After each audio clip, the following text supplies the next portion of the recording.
மக்களை வணக்கம். எப்படி இருக்கிறீங்க? நல்லா இருக்கீங்களா? வளர்த்த கடை மாறுள்ள பாயம்னு சொல்லுவாங்கள்ல, அது மாதிரி ஒரு விஷயந்தான் இப்போ அமெரிக்காவுக்கு நடந்திருக்கு.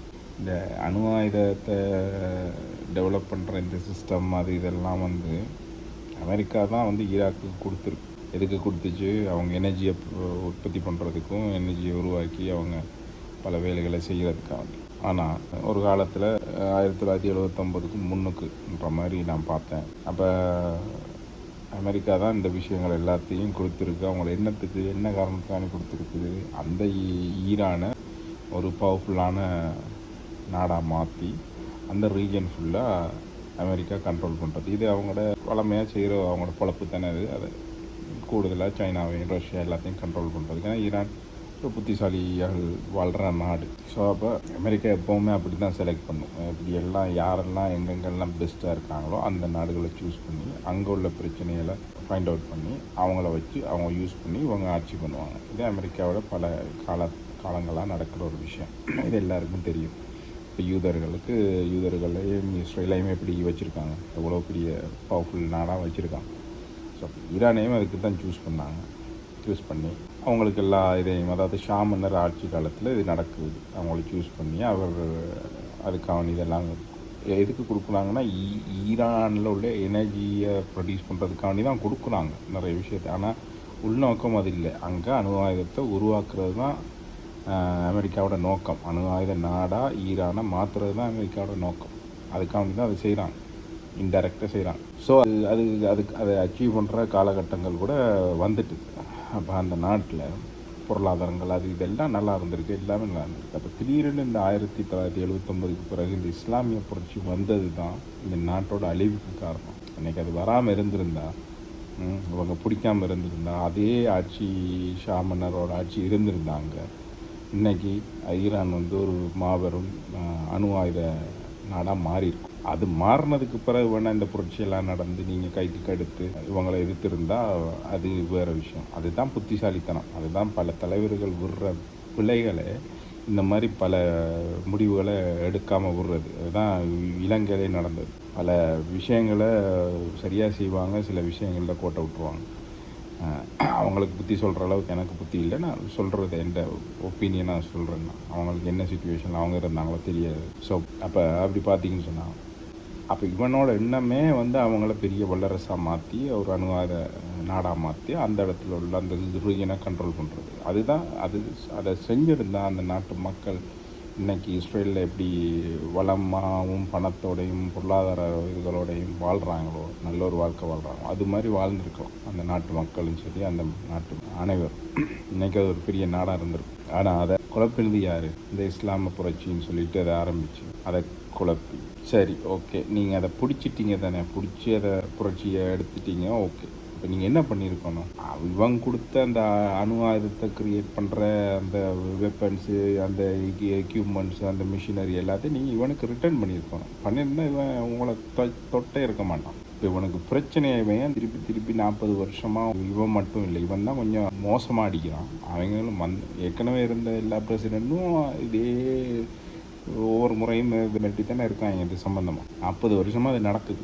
அப்போ அவனுக்கு என்ன வேணும்? அவன் சொன்னதை, அவன் நினச்சதை செய்ய முடியலை அந்த நாட்டில். ஓகே நீங்கள் பிடிச்சிட்டிங்க, அப்போ அவன் கொடுத்ததெல்லாம் திருப்பி கொடுத்துட்டா முடிஞ்சுது, பிரச்சனை முடிஞ்சு. நீங்கள் ஒன்றா டெவலப் பண்ணிக்கொள்ளுங்க. அதுக்கு பிறகு அப்போ அதை வச்சுக்கிட்டு இவன் கொடுத்ததையும் வச்சுக்கிட்டு இவனுக்கு எதிராக நீங்கள் செயல்படுவீங்களா இருந்தால் அது விடுவானா? நீங்கள் இது சும்மா யோசிச்சு பாருங்கள். நீங்கள் ஒருத்தனுக்கு உதவி செய்கிறீங்க, என்னத்துக்கு உதவி செய்கிறீங்க? அவனை நல்லா அவனுக்கு சாப்பாடு கொடுத்து நல்லா அவனை வளர்த்து அவனுக்கு நல்லதெல்லாம் செஞ்சு அவனை ஒரு பலசாலியாக நல்லா படிப்பிச்சு நல்லா பாடம் யூனிவர்சிட்டிக்கெலாம் அனுப்பி எல்லாம் செய்கிறீங்க. உங்களுக்கு சம்மந்தம் இல்லாத ஒருத்தனை செய்கிறீங்க. ஏன் செய்கிறீங்க? உங்களோட உள்நோக்கம் என்ன? அவன் நல்லா படித்து வந்தான்னு சொன்னால் அவனை வச்சு நான் ஒரு பெனிஃபிட் எடுத்துக்கொள்ளலாம். அவனை வச்சு ஏதாவது உதவி செய்யும். நீங்கள் எல்லாத்தையும் வாங்கிட்டு படித்து எல்லாம் முடிச்சுட்டு இவன் எதிர்பார்த்ததை அவனுக்கு கொடுக்காம நான் படித்ததே உனக்கு எதிராக உன்னை அழிக்கிறதுக்கு தான் அப்படின்னு சொன்னான், விடுவாங்க? இதை தான் ஒருத்தரும் சொன்னார். ஸோ அங்கே போயிட்டு போட்டு தள்ளினாங்க பாகிஸ்தானில் வச்சு. இங்கேயே படித்து இங்கேயே வளர்ந்து எல்லாத்தையும் செஞ்சுட்டு இவனுக்கு எதிராக போனாங்க. அப்போ எல்லா போராட்ட குழுக்களும் எல்லா உரிமைக்காக வேண்டி போராடுற எல்லா அமைப்புகளும் இந்த தப்புகளை தான் செய்யுது. வளர்ந்து ஒரு உங்களை நசுக்க முடியாத இடத்துக்கு போனதுக்கு பிறகு தான் நீங்கள் இவங்களை எதிர்க்கணும். அதுக்கு முதல்ல எதிர்த்தா அவன் இல்லாமல் ஆக்கிடுவான். இப்போ இலங்கையில் எப்படி இங்கேயாவது 10-12 நாடு தான் சொல்கிறீங்க நீங்கள், அதுலேயும் 2 நாடு தான் ஆக்ரோஷமாக சண்டை போடுது. ஆனால் இலங்கையில் ஒரு 40,000 பேர் 50,000 உரிமைக்காக போராடினவங்களை அழிக்கிறதுக்கு 28 நாடு, மொத்தம் 28 நாடு உள்ளுக்கு சப்போர்ட் பண்ணி அட்டாக் பண்ணி அவங்கள மொத்தமாக பொதுமக்களோட ஒன்றுமே இல்லாமல் ஆக்கினாங்க. 1,50,000 பேரை கொன்று குவிச்சாங்க. அப்போ அது என்ன, அதுக்கு யாருமே பேசலையே. அதுவும் உரிமை போராட்டம் தான். இதுவும் இந்த நாட்டுக்காவணி, அவங்க உரிமைக்காவணி என்ன போராடுறாங்க. அன்றைக்கி அதுதான் இலங்கையில் நடந்தது. இதே ஈரானும் அதுக்கு சப்போர்ட் பண்ணிச்சு, அதே அமெரிக்காவும் சப்போர்ட் பண்ணிச்சு, இஸ்ரேலும் சப்போர்ட் பண்ணிச்சு, பாகிஸ்தானும் சப்போர்ட் பண்ணிச்சு, எல்லா நாடும், இந்தியாவும் சப்போர்ட் பண்ணிச்சு. எல்லா நாடும் சேர்ந்து அந்த இலங்கையில் போராட்ட குழுக்களை ஒழிச்சிங்க தானே. காரணம் என்ன? அந்த போராட்ட குழுவை வளர்த்தது யார்? இந்தியா, இந்திரா காந்தி. அவங்க தான் வளர்த்தது. அந்த போராட்ட குழுவை உருவாக்கினாங்க. என்னத்துக்காக உருவாக்குறாங்க? அவங்களோட தேவைக்காக உருவாக்குறாங்க. என்னது? இலங்கையில் திருகோணமலையில் ஒரு இயற்கையால் அமைஞ்ச ஒரு ஹாபர். அந்த ஹாபர் முக்கியமான ஒரு ஹாபர். அங்கே கப்பல்களெல்லாம் நிப்பாட்டி வச்சு, அது இயற்கையாகவே இருக்குது. எந்த சேட்டலைட்லேயும் எதுலேயுமே அதை கண்டுபிடிக்க முடியாது. அப்படிப்பட்ட ஒரு முக்கியமான இடம் திருகோணமலையில் இருக்குது இலங்கையில். அதை பிடிக்கிறதுக்கு பல ஆண்டு காலமாக அமெரிக்காவும் இந்தியாவும் முயற்சி பண்ணிகிட்டே இருக்கு. அதுக்காக வேண்டி உருவாக்கப்பட்டது தான் போராட்ட குழுக்கள் எல்லாம். இந்திரா காந்தி அவங்களுக்கு ட்ரைனிங் பண்ணி, இந்தியாவில் ட்ரெயின் பண்ணி அவங்கள பெரிய ஒரு போராட்ட இதுவாக மாற்றுறாங்க. ஆனால் அந்த போராட்ட குழுக்களுக்கு தனியாக ஒரு சப்ஜெக்ட் இருக்குது. என்னது? அவங்களோட உரிமைகளை மீட்டெடுக்கணும். அப்போ அதுக்கு அவங்க என்ன பண்ணுறாங்க? அவங்க இவங்களை, இந்தியாவை யூஸ் பண்ணுறாங்க. எப்படி? ஓகே, அவங்களுக்கு தெரிஞ்சிட்டு இந்தியா எங்களுக்கு உதவி செய்ய போது, ஏன்னா இந்தியாவுக்கு ஒரு தேவை இருக்குது. அதனால் அப்போ இவங்க என்ன பண்ணுறாங்க? ஓகே, நாங்கள் அந்த உதவியை எடுத்துக்கொள்வோம், அதுக்கு பிறகு அவங்க யூஸ் பண்ணுறாங்களா இல்லையான்னு பார்ப்போம் அப்படின்ற மாதிரி அந்த போராட்ட குழுக்கள் முடிவு பண்ணுது.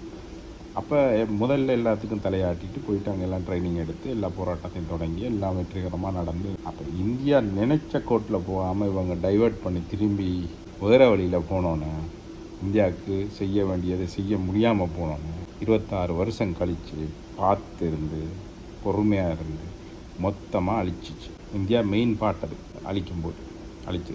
அப்போ பெரும் வல்லரசுகள், பெரிய நாடுகள், இன்றைக்கி இந்திய மக்கள், இந்திய தமிழ்நாட்டில் இருந்து நீங்கள் நியாயம் பேசுகிறீங்க, இந்தியா நடுநிலையாக இருக்கும், ஈரானை அழிக்கக்கூடாது, இது சரி. அப்போ நீங்கள் அதே நாடு தான் என்ன ஒரு நாட்டில் உரிமைக்காவணியும் ஒரு உரிமை போராட்டத்துக்காவணி நடக்கும்போது நீங்களும் ஒரு தேவைக்காவணி அவங்கள வளர்த்து அதுக்கு பிறகு உங்களோட தேவை நிறைவேறலைன்னொன்னே அவங்கள அழித்தொழிச்சிங்க. அது எந்த விதத்தில் நியாயம்? அப்போ சொன்னால் இதை கதைச்சோம்னா, இதை பற்றி பேசினோம்னா இது ஒன்றுமே, இது ஒவ்வொரு வல்லரசுகளும் ஒவ்வொரு ஆதிக்கத்தில் வளர்ந்து வர நாடுகள் செய்யக்கூடிய ஒரு விஷயம். இதை நாங்கள் தப்புன்னு சொல்ல முடியாதுன்னு நான் நினைக்கிறேன். அப்போ சரி, அப்போ இலங்கையில் இப்படி நடந்தது, அழிச்சாச்சு, எல்லாத்தையும் 28 நாட்டையும் போட்டு அழிச்சு முடிச்சாச்சு. இப்போ அதே தான், அதாவது பலம் மிக்க நாடுகள் உரிமைக்காவணி எங்கேயாவது ஒரு போராட்டம் நடக்குதுன்னு சொன்னால் அந்த சென்சிட்டிவ் இஷ்யூவை யூஸ் பண்ணி அவங்களுக்கு அந்த நாட்டில் ஏதாவது ஒரு தேவை இருக்குதுன்னு சொன்னால் அதை கைப்பற்றுறதுக்காவணி எந்த உரிமை போராட்டக்காரர்களை யூஸ் பண்ணி உள்ளே போயிட்டு அவங்களுக்கு தேவையானதை சாதிக்க பார்ப்பாங்க. அதிலேருந்து அந்த உரிமை போராட்டக்காரர்கள் புத்திசாலித்தனமாக வச்சாங்கன்னா இவங்களை ஏமாற்ற ட்ரை பண்ணால் கடைசியில் அழிவு தான் மிச்சம். இது உலகத்தில் நடந்த அனைத்து போராட்டக்காரர்களுக்கும் நடந்த விஷயம். உரிமைக்காவணி போராடின விஷயங்கள். இந்த மத போராட்டத்துக்காக நீங்கள் உருவாக்கி வச்சுருக்காங்க இல்லை கொஞ்சம் குரூப்புகளை, அவங்கள விடுங்க. அவங்க நான் பேசுகிறது உரிமை, மொழிக்காவணியும் தன் இனத்துக்காவணியும் போராடுறவங்கள பற்றி பேசுகிறேன். இந்த மதத்துக்காவணி போராடுறவங்கள பற்றி நீங்கள் பேசி பிரயோஜனம் இல்லை. சரிதானே? ஓகே. ஸோ அப்போ இப்படி உலக அரசியல் இப்படி தான் போகுது. அப்போ அப்போ நீங்கள் என்ன பண்ணியிருக்கணும்? இப்போ இவனால் செய்ய முடியலை அப்படின்னோடனே நீங்கள் ஓகே இவனை ஏமாற்றினா அவன் கொடுத்ததெல்லாம் திருப்பி கொடுத்துட்டு நீங்கள் சைலண்ட்டாக இருந்திருக்கலாம். இவன் சொல்கிறத கேட்டு ஓகே எங்களுக்கு இதெல்லாம் வேணாம், நாங்கள் என்ன யூஸ் பண்ணி நீ மற்றவனை ஆட்சி பண்ண வேணாம், என்ன விட்டுரு, நீ கொடுத்தெல்லாம் நான் தந்துடுறேன் அமைதியாக ஒதுங்கி இருந்தால் கூட அந்த நாடு இன்றைக்கி இப்படி சீரழிஞ்சு போயிருக்காரு. இன்றைக்கி அந்த மக்கள் படுற வேதனைகளையும் கஷ்டங்களையும் உணரக்கூடியதாக இருக்குது. என்ன அழிய போகுதுன்னு சொல்கிறாங்க. இன்னும் ஒரு 15 கண்டிஷன் இன்றைக்கி இந்த டேட்டுக்கு வச்சுருக்காங்க அமெரிக்கா, அதுக்கு அக்செப்ட் பண்ண சொல்லி. அதாவது அந்த 15 கண்டிஷனும் இந்த 40 வருஷமாக இவங்க உருவாக்கின அந்த சாம்ராஜ்யமே இல்லாமல் போகிற மாதிரி ஒரு கண்டிஷன். அந்த கண்டிஷனு அது அந்தளவுக்கு அக்செப்ட் பண்ணுமான்னு தெரியலை. அவங்க அக்செப்ட் பண்ணாட்டி மரணம்ன்ற மாதிரி தான் இருக்குது. அந்த நாடே மொத்தமாக முடிஞ்சிடும். இந்தளவுக்கு இது அவங்களால ஒரு மரண வாழ்வாசாவான்ற ஒரு சுச்சுவேஷனில் தான் இன்றைக்கி ஈரான் இருக்குது. சரி, அது முடிஞ்சதுக்கு பிறகு ஓகே, இவங்க இப்போது இஸ்லாமை புரட்சி பண்ணி நாட்டை பிடிச்சதுக்கு பிறகு அமெரிக்கா என்ன செஞ்சது? ஈராக், சதாம் ஹுசேன், ஈராக் அவன் பரம எதிரி இவங்களுக்கு. இருந்தாலும் முழு ஆயுதங்களையும் அவருக்கு கொடுத்து அவர் ஈரானை அடிக்கிறாங்க. இனி இல்லைன்ற அடி உங்களுக்கு பார்த்துருப்பீங்க. ஈராக் வார் எவ்வளோ பெரிய வாராக மாறிச்சு. எத்தனை லட்சம் பேர் செத்தாங்க. எவ்வளோ பெரிய உலக பொருளாதாரத்தை சீர்குலைச்சிச்சு. அதாவது ஒரு எதிரிக்கிட்ட கொடுத்து அவன் சொந்த இன மக்களையே அழிக்கிறதுக்கு அழிக்கிறான். ஏன்னா அவன் பேச்சு கேட்கலன்னு சொல்லி. அது இல்லாமல் அவனையும் இவன் அழிச்சிட்டான் கடைசியில். இப்போ இவன் தான் மிச்சம். இவனே அழிச்சிருவான். இந்த பிரசிடென்ட் இல்லாட்டியும் இனிமேல் வரப்போகிற பிரசிடென்ட் எல்லாம் அழிச்சிடுவாங்க. அது ஒரு சொல்கிறாங்க. இப்போ இருக்கான்ல அந்த டிஃபென்ஸ் செக்ரட்டரி அமெரிக்காவில், அவன் தான் அடுத்த பிரசிடென்ட்னு கூட சொல்கிறாங்க. ஒருவேளை அவன் பிரசிடென்ட் வந்தான்னா ஒரு காலமும் தப்பாது. அவன் அவனோட ப்ரொஃபைலை போய் பாருங்கள். அவன் அவனோட குவாலிஃபிகேஷனாகவே அவன் போட்டிருக்கான். என்னென்ன எம்ஏ கிறிஸ்டியன் முதல் வார்த்தை. அதுக்கு பிறகு தான் அவன் என்னென்ன அவனோட குவாலிஃபிகேஷனை போட்டிருக்கான். ஸோ அவனும் ஒரு மதத்தை தீவிரமாக இது பண்ணுறான். அப்போ அவங்களெல்லாம் வந்தாங்கன்னா தப்பாது. இந்த இடங்களை விட்டே வைக்க மாட்டான். அவங்களோட மத கொள்கைக்கு எதிராக செயல்படுற அனைத்து மதங்களையும் அழிச்சிட்டு தான் அவன் விடுவாங்க. ஸோ அப்படி ஒரு விஷயம் இங்கே போயிட்டுருக்குது. அப்போ ஈரான் தான் அவங்களுக்கு ஒரே ஆப்ஷன். இப்போவும் இந்த கண்டிஷனை அக்செப்ட் பண்ணிவிட்டு எல்லாத்தையும் ரிட்டர்ன் பண்ணிவிட்டு ஓகே நாங்கள் நீங்கள் சொல்கிறத கேட்குறோன்னு சொன்னால், அந்த 15 அக்செப்ட் பண்ணால் 2 கண்டிஷன் இவன் ப்ராமிஸ் பண்ணுறான். என்ன? பொருளாதார தடையை நீக்கிறேன் உலக அளவில். 40 வருஷமாக பொருளாதார தடை. அது ஈரானில் உள்ள ஒயிலை சைனாவை தவிர வேறு இந்தியாவை தவிர ஒரு 2-3 நாடுகளை தவிர அவங்களுக்கு விற்கவே முடியாது. அதுவும் அவங்க சீப் ரேட்டுக்கு தான் விற்கிறாங்க. ஏன்னா வாங்குறதுக்கு கொஞ்சம் பேர் தானே இருக்கலாம். இன்றைக்கி உலக சந்தைக்கு வந்துச்சுன்னா அவங்களோட உலகம் முழுத்தரும் வாங்குறாங்கன்னா இன்றைக்கி என்ன கரண்ட் ரேட்டுக்கு வாங்கினா அந்த நாடு இன்னும் ஒரு 5-10 வருஷத்தில் திரும்ப இந்த சவுதி, துபாய் மாதிரி பெரிய ஒரு நல்ல ஒரு வளர்ச்சியான ஒரு நாடாக மாறிடும். அப்போ அது பொருளாதாரத்தை நீக்கம்ன்றது இதை அக்செப்ட் பண்ணி இவங்க இதெல்லாம் கைவிட்டுட்டாங்கன்னு சொன்னாங்க. அணு ஆயுதம் என்னத்துக்கு? அணு ஆயுதம் உங்களுக்கு தேவையில்லை. அது உங்களுக்கு அவசியமே இல்லை. நீங்கள் சண்டை போட்டு வின் பண்ண போகிறதில்ல. அது அந்த ஒன்றுக்காவனி 40 வருஷமாக இந்த நாட்டை சீரழிச்சிட்டீங்கல்ல. நான் சொல்லுவேன், அதை கையை விட்டுட்டு அந்த தலைவர்கள் எல்லாரும் ஒரு முடிவு எடுக்கணும்னு சொன்னால் இது கையெழுத்து போட்டுட்டு பொருளாதார தடையெல்லாம் நீக்கி உங்களோட ப்ராடக்ட் ஆயிலை உலக அளவில் சேல் பண்ணுங்கள். சேல் பண்ணி நீங்கள் பெரும் பணக்காரனாக மாறுங்க. அவ்வளோதான். அந்த மக்களை நல்லா வாழ விடுங்க. நல்லா வாழ்ந்துட்டு போட்டுவாங்க. இதுதான் உங்களுக்கு இருக்கிற ஒரே ஆப்ஷன். இல்லை நான் உலகத்தை ஆளுறதுக்கு தான் பார்ப்பேன். நான் அணு ஆயுதத்தை தயாரித்து நான் மற்ற நாடுகளை என்ன பாதுகாக்கத்தான் நான் பார்ப்பேன்னு ஒரு முரண்டு பிடிச்சா அது அழிவை நோக்கி தான் போகணும். ஸோ இதெல்லாம் பார்த்து இவங்கள் நல்ல முடிவுகளை எடுக்கணுன்றது தான் என்னோடய கருத்தாக இருக்குது. இதுக்கு எத்தனை பேர் நீங்கள் அதை அக்செப்ட் பண்ணுறீங்கன்னு எனக்கு தெரியாது. பட் இருந்தாலும் இதுதான் உலக வரலாறு. இது போராட்டங்கள், உரிமை போராட்டங்கள் எல்லாம் எங்கேயுமே ஜெயிக்க விட மாட்டாங்க. இந்த மாதிரி உள்ள வல்லரசுகள் அவங்க ஜெயிக்க விட மாட்டாங்க. ஸோ அது இலங்கையிலேயும் நடந்தது தான். இன்றைக்கி பலஸ்தீன்லேயும் அதுதான் நடக்குது. ஈரான்லேயும் அதுதான் நடக்குது. பல நாடுகளில் இப்போ பார்த்தீங்கன்னா எல்லா நாடுகள்லேயும் இந்த உக்ரைன் அதுவும் ஒரு இனம், ஒரு விதமான இனம். அது அங்கேயும் அப்படி தான் நடக்குது. எல்லாமே இன போராட்டத்துக்காகவும் உரிமை போராட்டத்துக்காகவும் போராடுற எல்லா போராட்டங்களையும் இந்த வல்லரசுகள் இப்படி தான் அழிச்சு ஒழிக்கும். அது இந்தியாவும் அதில் இருக்குது. இந்தியா நல்ல ஒரு நாடுன்னு நீங்கள் இப்போ சொல்லிகிட்டு இருக்கிற மாதிரியெல்லாம் நாங்கள் ஏற்றுக்கொள்ள முடியாது. அதுவும் அந்த ஒரு குரூப்பில் உள்ளது.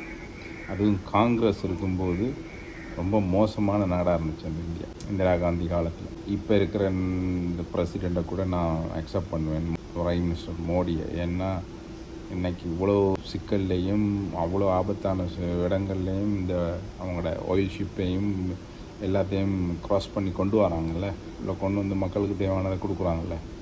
அந்த வகையில் அந்த அரசாங்கத்தை பாராட்ட தான் வேணும். இதை எப்படி இந்த தமிழ்நாட்டில் உள்ள தமிழ்நாட்டு தேச விரோதிகள் அவங்க ஒத்துக்கொள்ள மாட்டாங்க. பட் வேறு வழியில் ஒத்துக்கொள்ள தான் வேணும். அதுதான் ரியாலிட்டியாக தான் நடந்துகிட்ருக்கு உலகத்தில். எவனாலையும் வெளியில் கொண்டு வர முடியாத அந்த ஷிப்புகளை பாஸ் பண்ண முடியாத இடத்துல இந்தியா பாஸ் பண்ணி கொண்டு போகுதுன்றது பெரிய ஒரு சாதனை. அது அதை பாராட்டி தான் ஆகணும். அது முழு கிரெடிட்டும் இந்தியன் நேவிக்கும் இப்போ இருக்கிற கரண்ட் பிரசிடெண்ட் பிரைம் மினிஸ்டர் மோடிக்கும் தான் போய் சேருது. வேறு யாரும் அந்த கிரெடிட் எடுக்க முடியாது. முக்கியமாக ஜெய்சங்கர் அவர் வந்து ரொம்ப நாலேஜபிள் தான் இருக்கணும்.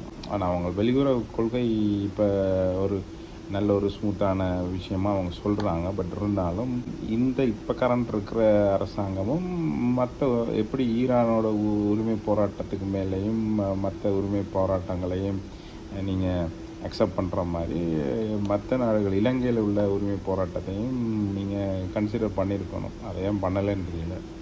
இருக்கலாம், சில நேரம் வந்து தமிழர்களாக இருந்தால் அவங்களுக்கு பிடிக்காது. அதான் நான் முதல்ல சொன்னேன்ல, எவன் புத்திசாலியாக இருக்கானோ அவனை அழிக்கத்தான் பார்ப்பாங்க. இப்போ தமிழ்நாட்டில் திராவிட தமிழர்களை அழிக்கிறது காரணம் என்ன? ஏன்னா அவன் புத்திசாலி.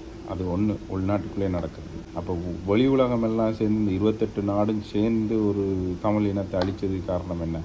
ஒரு வேளை அவங்க தனி நாடைய எதையோ ஒன்று அவங்க உருவாக்கிட்டாங்கன்னு சொன்னால் ஈரான் இல்லை, ஈரானை விட பலமிக்க ஒரு நாடாக அது மாறுறது உலக நாடுகளுக்கே தெரியும். அடுத்தது எவன் பேச்சையும் கேட்க மாட்டாங்கன்னு தெரியும். அப்போ அதனால தான் அது ஆரம்பத்திலே அதை அழிச்சிட்டாங்க. ஓகே, உலகத்தில் புத்திசாலியாக இருக்கிற அனைவரும் அழிக்கப்படுவார்கள். அதுதான் உண்மை. அதை வளர விட மாட்டான். எந்த இனம் புத்திசாலித்தனமாக இருக்குதோ அது அழிக்கப்படும். ஆனால் அந்த இனம் கூட இலங்கையில் உள்ள அந்த போராட்ட குழு கூட கொஞ்சம் யோசித்து இந்த மாதிரி அமெரிக்க நாடுகளோடையோ இதுகளோடையோ நின்று பண்ணியிருந்தால் இந்நேரம் அவங்களும் நல்லா வளர்ந்துருப்பாங்க. இன்றைக்கி ஈரான் என்ன தப்பு பண்ணுதோ அதே தப்பு தான் அவங்களும் பண்ணாங்க. ஒரு பெரிய நாட்டோட ஆதரவோடு நின்றுருந்தால் இந்நேரம் அவங்களும் ஒரு பெரிய நாடாக வளர்ந்துருப்பாங்க. அவங்களுக்கு தேவையானதும் கிடச்சிருக்கும். இந்நேரம் பெரிய ஒரு இஸ்ரேல் மாதிரி அதில் புத்திசாலிங்க யூதர்கள்னு தான் சொல்லணும். அவங்க சரியான டைமில் சரியானதை யூஸ் பண்ணி சரியான இந்த மாதிரி பெரிய நாடுகளை யூஸ் பண்ணி அவங்க சரியான அவங்களோட உரிமையை வந்து அவங்க நிலத்தையும் எடுத்து வின் பண்ணி அவங்களோட இனத்தையும் காப்பாற்றி அவங்க இன்னைக்கு உலகத்தில் பெரும் பணக்காரர்களாக வாழ்கிறாங்க. அவங்க தான் அந்த உரிமை போராட்டத்தில் வின் பண்ணவங்கன்னு சொல்லுவேன் நான். அவங்க தான். அப்போ அவன் 600 வருட கால போராட்டம். அவன்கிட்ட நாடு இல்லாமல் தேசம் இல்லாமல் ஒவ்வொருத்தையும் அடிமைப்பட்டு அவனை அடித்து கொண்டு அவ்வளோ ஈஸியில் அவன் நாட்டை அவன் விட்டு கொடுக்க மாட்டான்.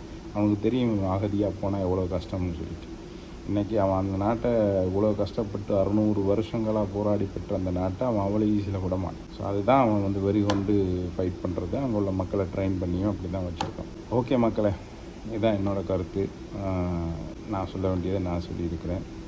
பாருங்கள், பிடிச்சிருந்தா எடுத்துக்கொள்ளுங்க. பிடிக்காட்டி என்ன செய்ய முடியும்? நான் சொல்கிறத சொல்லிட்டு தான் போவேன். அவ்வளோதான். நன்றி மக்களே. பாய்.